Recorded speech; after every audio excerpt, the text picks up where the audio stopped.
오늘 설교 제목이 압살롬과 솔로몬인데, 압살롬과 솔로몬 어떤 사이입니까? 형제지요. 둘 다 다윗의 아들들입니다. 그런데 배다른 형제, 이복 형제입니다.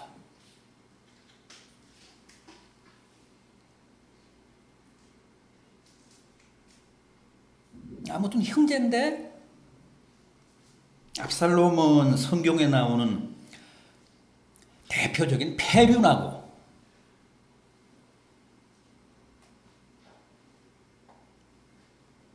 솔로몬은 참 효자였습니다. 압살롬은 아버지 다윗의 가슴에 못을 박고 피눈물을 흘리게 한 천하의 불효자였습니다. 그런데 솔로몬은 같은 다윗의 아들이었지만 아버지의 유지를 받들고 호르몬이를 끝까지 잘 봉양한 절세의 효자였습니다.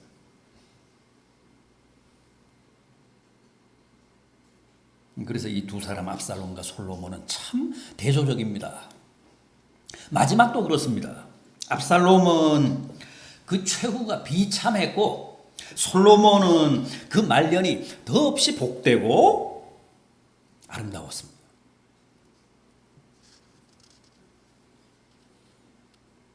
자, 그럼 먼저 형인 압살롬을 봅시다. 퀴즈입니다. 미갈, 아비가일, 아히노암, 마가, 핫깃, 아비달, 에글라, 바세바, 아비삭. 어떤 사람들입니까? 어떤 여인들입니까? 네, 다윗의 부인들이죠. 다윗의 아내들입니다. 성경에 그 이름이 밝혀진 사람만 꼽아도 약 10여 명쯤 됩니다. 다윗의 자식은요? 자식은 몇 명이었습니까? 한 20명쯤 됩니다. 그럼 이 압살롬은 누가 낳은 다윗의 몇 번째 아들입니까? 네 번째 부인인 마가가 낳은 다윗의 셋째 아들입니다.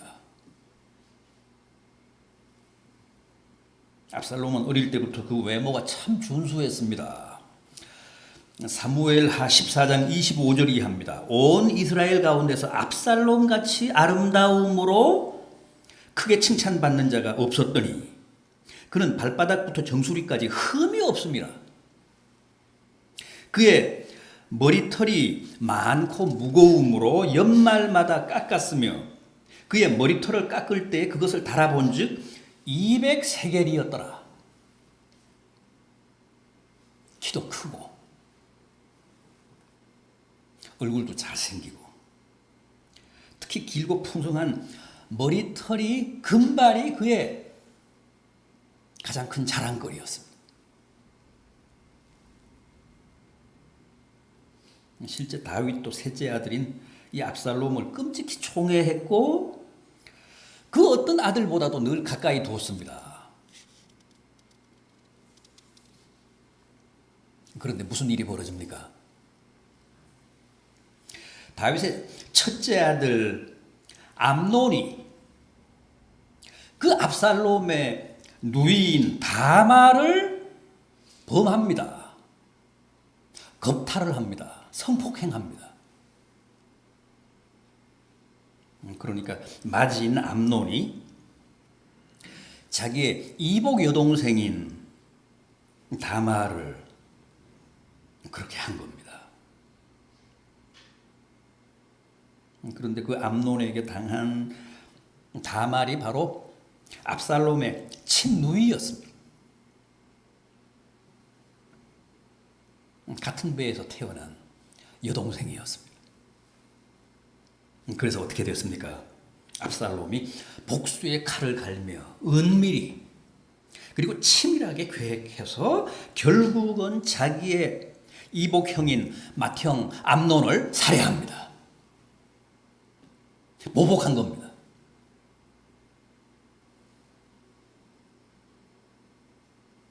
사무엘하 13장을 보면 이 소식을 들은 다윗이 자기 옷을 찢고 땅에 드러누워 심히 통곡했다고 합니다. 그리고 날마다 압살롬에게 죽은 그 맏아들로 말미암아 슬퍼했다고 합니다.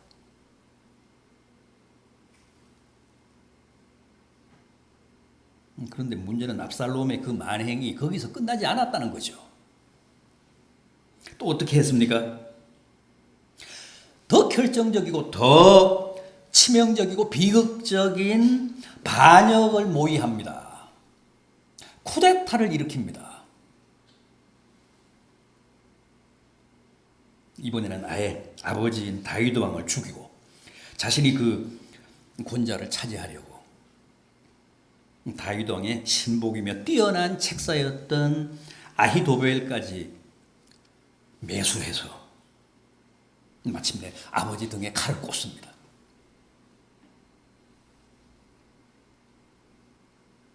사무엘하 15장 13절 이하를 보면 다윗이 모든 신복들에게 이르되 일어나 도망하자. 그렇지 아니하면 우리 중 한 사람도 살아남지 못하리라. 빨리 가자. 두렵건대 저가 우리를 급히 따라와 칼로 칠까 하노라. 그러면서 황급히 피난길에 오르는데 그 아래 30절을 보면 다윗이 이때 신발도 제대로 신지 못하고 거의 맨발로 울며 감람산을 넘었다고 합니다.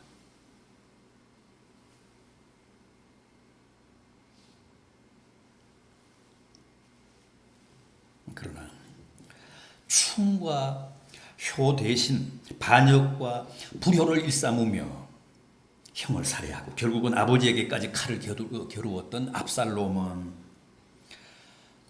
결코 그 생애가 복되지 않았습니다. 어떻게 됐습니까? 노새를 타고 반란군을 지휘하며 정부군, 진압군과 싸우다 압살롬의 그 반란군이 밀렸습니다. 그래서 급히 후퇴를 하며 숲속으로 도주를 하는데 거기서 어처구니 없는 일이 발생하잖아요. 어떻게 됐죠? 노새를 타고 빽빽한 상수리나무 숲을 달리는데 그만 그가 그토록 자랑하던 길고 풍성한 금발이 상수리나무 가지에 휘감기었습니다.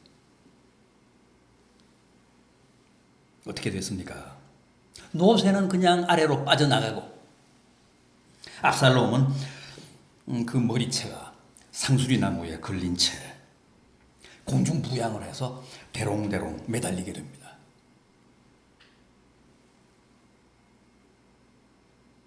그때 그의 뒤를 쫓던 진압군 대장 요압이 달려가서 상수리나무에 매달려 있는 압살롬의 심장에 단창 3개를 꽂습니다.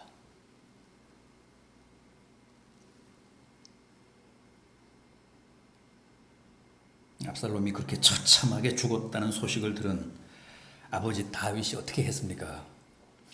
사무엘하 18장 33절입니다.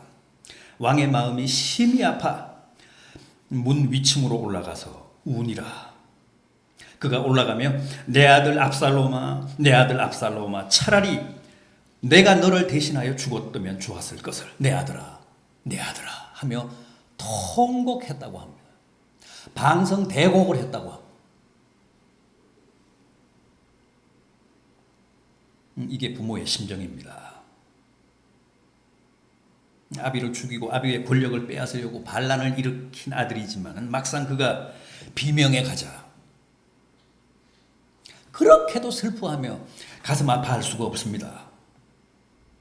몇 날 며칠 다윗이 다락방에 올라가 그렇게 통곡을 하자 요압을 비롯한 진압군 지휘관들이 다윗을 찾아가서 항의를 하잖아요. 정말 너무하십니다. 발락군 수계를 저희가 처단했다고 그렇게 슬퍼하시면 그 쿠데타 세력을 제압하고 나라를 위기에서 구한 저희는 뭐란 말입니까?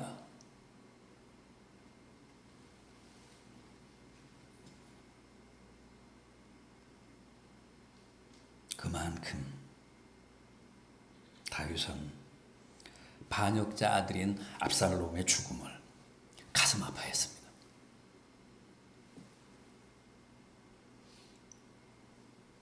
바울은 에베소서 6장 1절 이하에서 내 부모를 공경하라고 한 10계명 제 5계명을 뭐라고 했죠? 약속이 있는 첫 계명이라고 했습니다.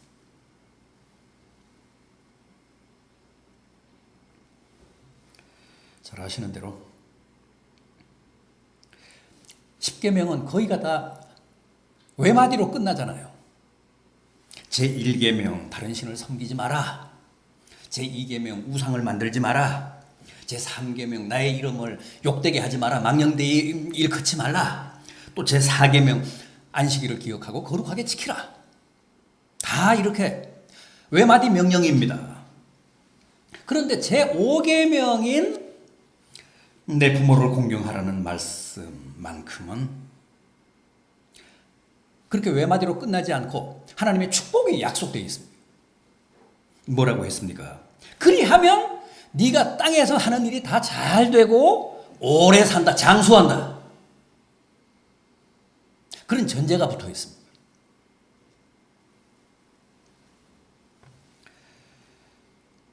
그러니까 이걸 역으로 해석하면 자기 부모를 공경하지 않고 불효하면, 반역하면 그런 자식은 결코 복되지 않다는 겁니다. 무슨 일을 하든 잘 되지 않을 뿐만 아니라 장수할 일도 없다는 거죠. 그런데 압살롬이 딱 그랬습니다.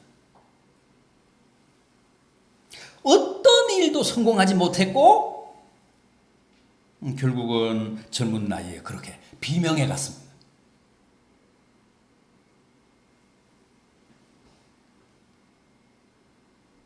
그런데 비록 배는 다르지만 압살롬의 동생이었던 솔로몬은 달랐습니다. 압살롬이 불효의 화신이었다면 솔로몬은 정말 보기 드문 효의 모범이자 귀감이었습니다.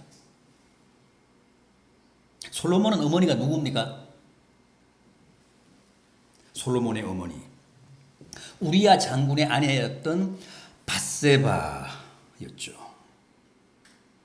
밧세바는 다윗의 8번째 아내였습니다. 부인이었습니다. 그런데 사실 다른 아내들은 다 사랑과는 관계없이 정략적으로 결혼한 부인들이었죠. 그러나 이 밧세바만큼은 비록 불륜 관계였지만 로맨스로 맺어진 부인입니다. 다윗이 정말 사랑했습니다. 그리고 그 밧세바에게서 다윗의 9번째 아들인 솔로몬이 태어나는데 자기가 사랑하는 여인에게서 태어난 아들이어서 그런지 전에 압살롬을 사랑하던 이상으로 다윗이 솔로몬을 총애했습니다. 정말 너무너무 좋아했습니다. 그리고 결국은 그 9번째 아들인 솔로몬이 자기 아버지로부터 다윗으로부터 왕권을 계승하잖아요.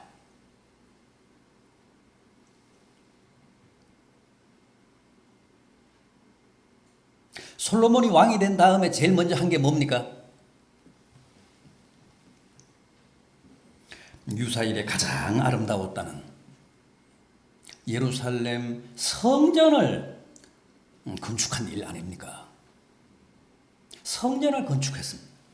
왜요? 그게 바로 아버지 다윗의 절절한 수건이었기 때문입니다.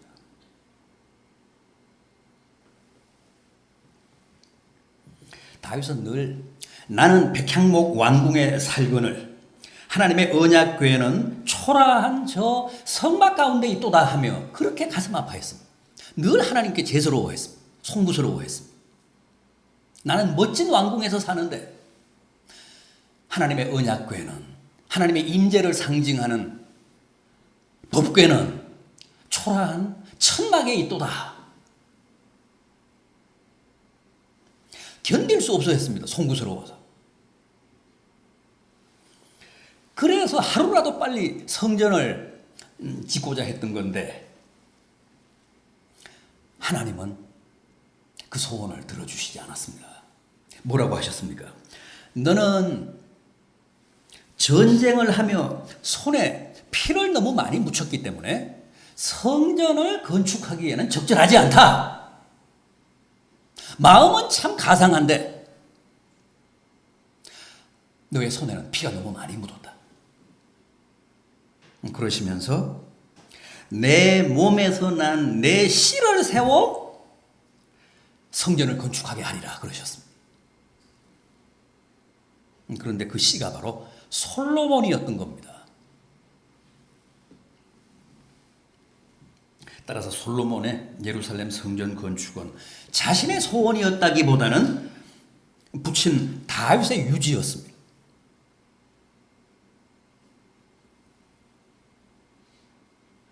부친의 평생 소원을 솔로몬이 그렇게 훌륭하게 가장 아름답게 풀어드린 겁니다.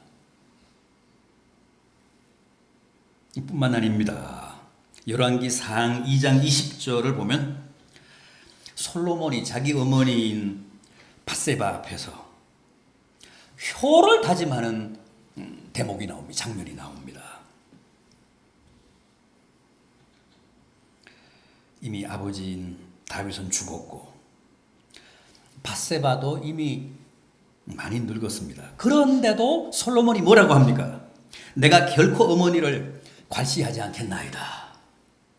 그게 무엇이든 내가 결코 어머니의 청을 거절하지 아니하겠나이다.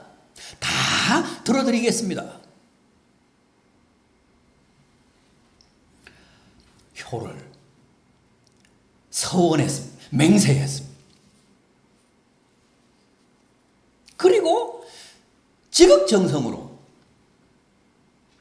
어머니를 받들었습니다. 그래서 하나님이 그를 얼마나 축복하셨습니까? 세상에서 인류사에서 솔로몬처럼 지혜롭고 솔로몬처럼 큰 영화를 누린 왕은 다시 없다고 하지 않습니까?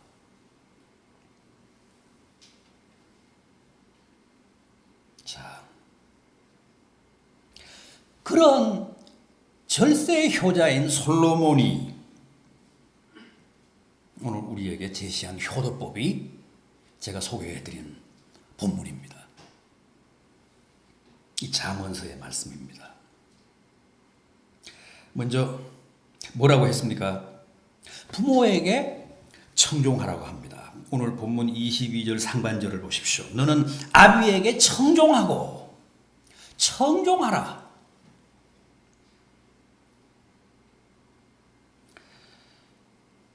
부모의 말씀을 잘 듣고 거기에 순종하고 복종하라.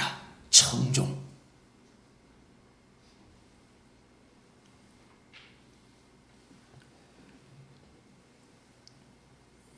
신명기 21장 18절 이하를 보면 또 출애굽기 21장 17절에도 그런 말씀이 나오고 잠언 3장 17절에도 그런 말씀이 나오는데 부모의 말씀에 청종하지 않는 자식은 어떻게 하라고 했습니까? 돌로 찍어 죽여라. 동네 사람, 마을 사람들이 성 밖에 나가서 그 못난 아들을 돌로 쳐 죽여라.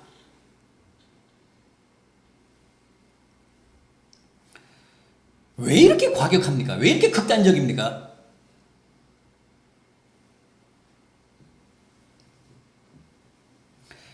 부모의 말씀에 대한 청종과 하나님 말씀에 대한 청종이 본질적으로 다르지 않고 같다고 보기 때문입니다.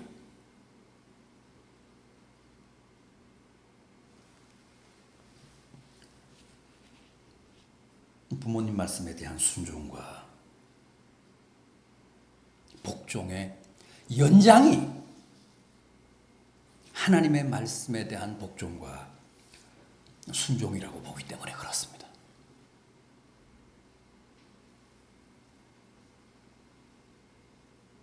그러니까 눈에 보이는 육신의 부모에게 순종하는 자만이 눈에 보이지 않는 영혼의 아버지인 하나님께도 순종할 수 있다는 겁니다. 하나님 공경, 하나님에 대한 청종이 먼저 부모 공경, 부모님의 말씀에 대한 청종으로 검증이 되고 확증이 돼야 된다는 거예요.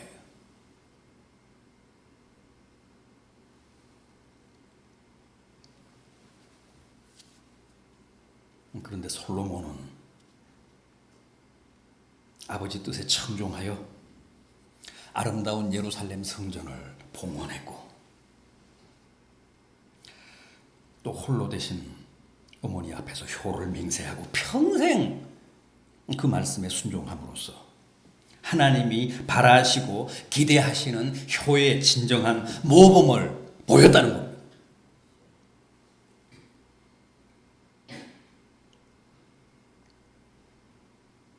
그래서 하나님이 그렇게 넘치는 축복을 베푸셨습니다.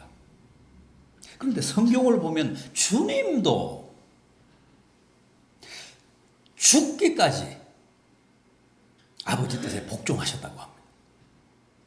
십자가 앞에서까지 내 뜻대로 마옵시고 아버지 원대로 하옵소서 그러셨잖아요.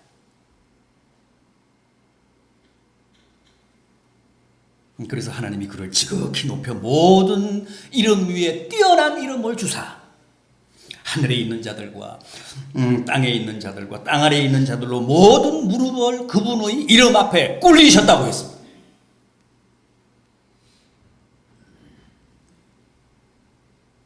부디 부모님의 말씀에 청종하십시오. 그래서 여러분들도 모든 일이 다 잘 풀리고 또 장수하는 복을 누리게 되시기를 진심으로 바람하지 않습니다. 다음은 부모를 무시하지 말라고 했습니다. 이게 솔로몬이 우리에게 당부하는 두 번째 권면입니다.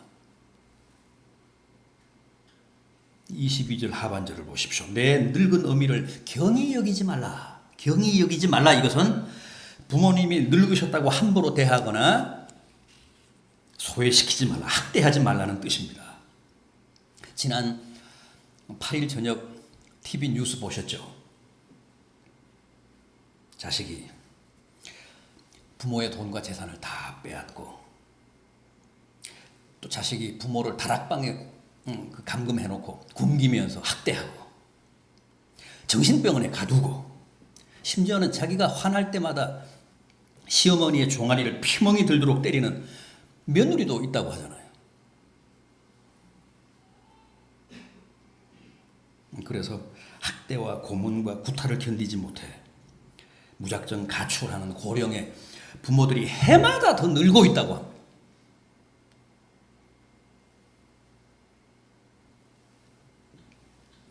신명기 27장 16절을 보면 부모를 경히 여기는 자는 반드시 저주를 받는다고도 했습니다. 부모가 늙고 힘없고 병들었다고 함부로 무시하거나 학대하면 절대 하나님이 가만두지 않는다는 뜻입니다. 하나님이 반드시 손을 보십니다. 왜요? 그것은 궁극적으로 하나님을 멸시하는 태도이기 때문에 하나님이 꼭 그런 자식은 심판하신다는 겁니다.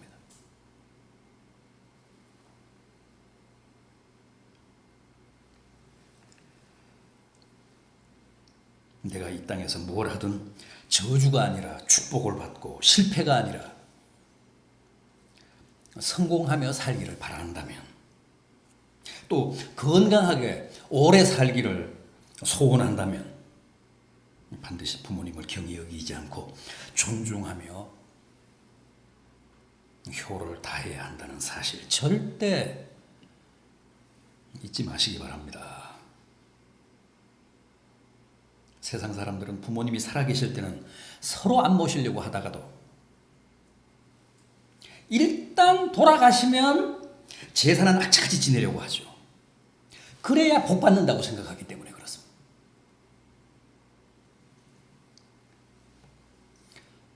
그런 법은 없습니다. 제사 잘 지내서 복 받는 법은 없습니다. 그런 사람은 복이 아니라 저주를 받습니다.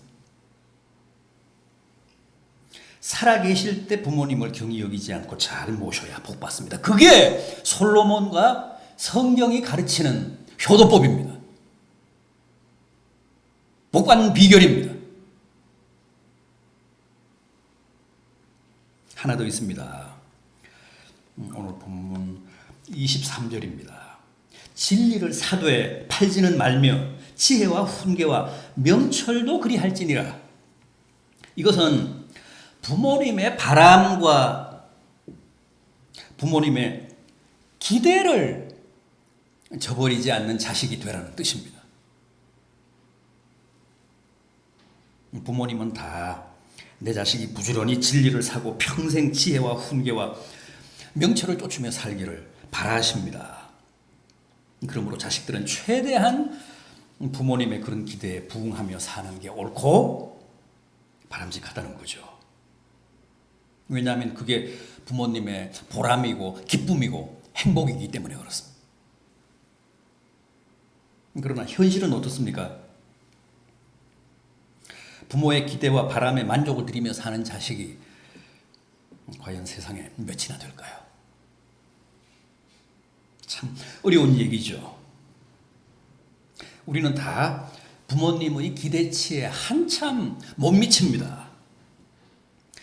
부모님의 성에 한참 덜 차는 사람들입니다. 그래서 부모님들이 늘 자식에 대해 아쉬워하시고 안타까워하시고 속상해하시잖아요.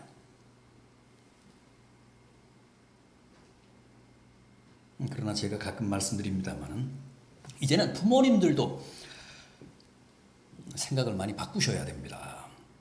자식들에 대한 기대치를 많이 낮추셔야 합니다. 맹목적으로 자기 자식을 과대평가하며 자기가 이루지 못한 꿈을 자식들이 이루어주기를 기대하는 것은 더 이상 현실성이 없습니다. 지금은 그런 세상이 아닙니다.